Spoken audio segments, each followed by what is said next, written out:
आप सब लोग को आशीष दे। आज परमेश्वर के कलाम्स मैं आपके बीच में छोड़ना चाहता हूँ। और मैं अध्ययन कर रहा था और अध्ययन करते समय मुझे एक ऐसा शब्द मिला और सोचा कि आप सबको इस बारे में बताऊं। मैं आज अध्ययन जो कर रहा था ये था कि अपने आप को और आत्माओं में अपने आत्माओं को नियंत्रण करना।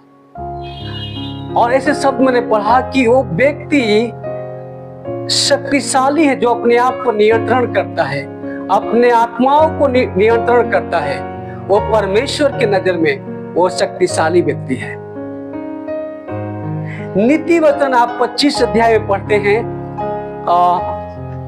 नीति वचन 25 अध्याय में जब आप पढ़ते हैं उसमें लिखा है आत्माओं को नियंत्रण न करने वाले लोग कैसे होते हैं और नियंत्रण करने वाले लोग कैसे होते हैं। ओके, हम पढ़ रहे हैं आपके बीच में। जिसकी आत्मा वश में नहीं होती वह ऐसे नगर के समान है जिनकी सरपना घिराव करके तोड़ दी गई है। आपने सुना परमेश्वर का वचन। यहाँ पर लिखा है परमेश्वर के वचन में, परमेश्वर के कलाम में लिखा है, जो अपनी आत्माओं को नियंत्रण नहीं रखता वह उस नगर के समान है जो टूटा हुआ है और बिखरा हुआ है। इसलिए जब हम किसी बातों में अपने आप को नियंत्रण नहीं रखते हैं, मजबूत नहीं, हम कहीं ना कहीं उसमें जाकर टूट जाते हैं। परमेश्वर का वचन बोलता है कि शक्तिशाली मनुष्य वो है जो अपने आप को कंट्रोल करता है, अपनी आत्माओं को कंट्रोल करता है। वो शक्तिशाली व्यक्ति है परमेश्वर की नजर में। और नीति वचन बोलता है जो अपने आप को, अपनी आत्माओं को नियंत्रण नहीं करता है, कंट्रोल नहीं कर पाता है, वो टूटा हुआ नगर की समान है और वो गिरी हुई दीवार की समान उसमें बताया गया है। आप अपने लाइफ में, हम अपने लाइफ में कभी कभी किसी बातों को देखते हैं, जब कोई बातों का हम नियंत्रण नहीं करते हैं उसका नुकसान क्या होता है। इसीलिए परमेश्वर का वचन बोलता है कि हम नियंत्रण करें, अपने आप को कंट्रोल करें। जब कंट्रोल करते हैं एक व्यक्ति अपनी आत्माओं पे, अपने आप पर, तो वो अपने ऊपर अपने प्रभाव होने वाली शक्तियों को पर जय को प्राप्त करता है। Praise God. और वो यहाँ पर लिखा है कि वो शक्तिशाली मनुष्य में से एक हो जाता है। हम सीखे अपने आप को कंट्रोल और नियंत्रण करना, आत्माओं को कंट्रोल और नियंत्रण करना। आपको मालूम आत्मा क्या है? एक फल है। उस फल में हमें बढ़ना है, ग्रो होना है। जब हम और आप गलतियों की किताब, गलतियों बाइबल से लिखा है, गलतियों की किताब है, उसका 5 अध्याय और उसका 22 से 23 पद जब हम पढ़ते हैं तो उसमें क्या लिखा है? गलतियों की किताब और उसका 5 अध्याय और उसमें जब हम 5 अध्याय 22 के 23 में पढ़ते हैं, पर आत्मा का फल प्रेम, आनंद, शांति, धीरज, कृपया, भलाई, विश्वास, नम्रता, संयम, ऐसे काम के विरोध में कोई भी व्यवस्था नहीं। आत्मा के काम आप देख लिए, आत्मा का काम। इसलिए हम आत्मा के काम में बढ़े और परमेश्वर में हमें बढ़ना है और हमें विकसित होना है। यहाँ पर लिखा है कि आत्मा के कैसे हैं काम।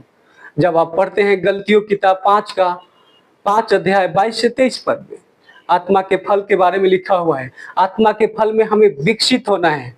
जब परमेश्वर के साथ हम विकसित कैसे होंगे, इस सारी फलों के बारे में जो हम पढ़ते हैं गलतियों की किताब में 5 अध्याय में जो हम पढ़ते हैं 22 से 23 पद तक, इसमें हमें विकसित होना है। और विकसित होने के लिए सबसे बड़ी बात है परमेश्वर की संगति, परमेश्वर का प्रार्थना, परमेश्वर के लोगों के साथ में मेल मिलाप और परमेश्वर के साथ में सबसे बड़ी बात संगति करना।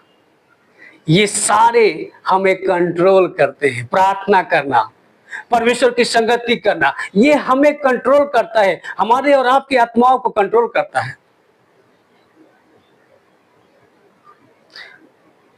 और उसकी आज्ञाओं को मानना, उसकी आज्ञाओं पर चलना हमें हर एक संसारिक बातों से कंट्रोल करता है। हम कंट्रोल में रहते हैं। इससे हमें हमेशा अभ्यास करना है। कभी कभी हम चाहते हैं कि परमेश्वर नियंत्रण करे, कभी कभी हम चाहते हैं कि परमेश्वर कुछ करे, लेकिन हम खुद अपने आत्मा को, अपने आप को नियंत्रण नहीं कर पाते हैं। और परमेश्वर यही चाहता है कि हम खुद अपने आप को नियंत्रण करें। परमेश्वर का इच्छा यह है कि वो चाहता है कि खुद आप अपने आप को कंट्रोल करें, आप अपनी आत्माओं को कंट्रोल करें। ये परमेश्वर की इच्छा है। नीति वचन में क्या पढ़ते हैं आप? नीति वचन 16 का 32 पढ़े। नीति वचन 16 का 32, और उसमें देखिए क्या लिखा हुआ है, कितना सुंदर बात लिखा हुआ है। नीति वचन 16 अध्याय और उसका 32 पद। विलंब से क्रोध करना वीरता है, विलंब से क्रोध करना वीरता है, और अपने मन के वश में रखना नगर को जीत लेने से उत्तम है। परमेश्वर की वचन को सीखे रहे हैं आप, सुन रहे हैं आप, प्लीज ध्यान से सुने। यहाँ पर लिखा है कि विलंब से क्रोध करना वीरता है, मीन्स विलंब से क्रोध करना ये वीरता है आपके लिए, और अपने मन में वश में रखना उस नगर जो समान है जो जीत लेने से उत्तम है। मेरे डियर्स, हमने परमेश्वर नीति वचन में लिखा, जो विलंब से क्रोध करता है वो एक वीर व्यक्ति है। लिखा है परमेश्वर नीति वचन में, जो विलंब से क्रोध करता है वो वीर व्यक्ति। इसका मतलब ये है कि हमें कंट्रोल करता है जो व्यक्ति अपने आप को, वो शक्तिशाली व्यक्ति है। नीति वचन कहने का मतलब यह है कि जो अपने आप को कंट्रोल करता है हर एक बातों में, हर एक संसारिक चीजों में, हर एक क्रोध आने में, हर एक चीजों में, वो शक्तिशाली व्यक्ति है, वो वीर है। कौन वीर है? आप कमेंट करके बता सकते हैं। वो वीर है, वो शक्तिशाली है जो अपने आप को कंट्रोल करता है। नीति वचन में लिखा है 16 का 32 में, जो अपने आप को कंट्रोल करता, अपने क्रोध को कंट्रोल करता है, वो वीर है, वो शक्तिशाली है, शक्तिशाली के समान है,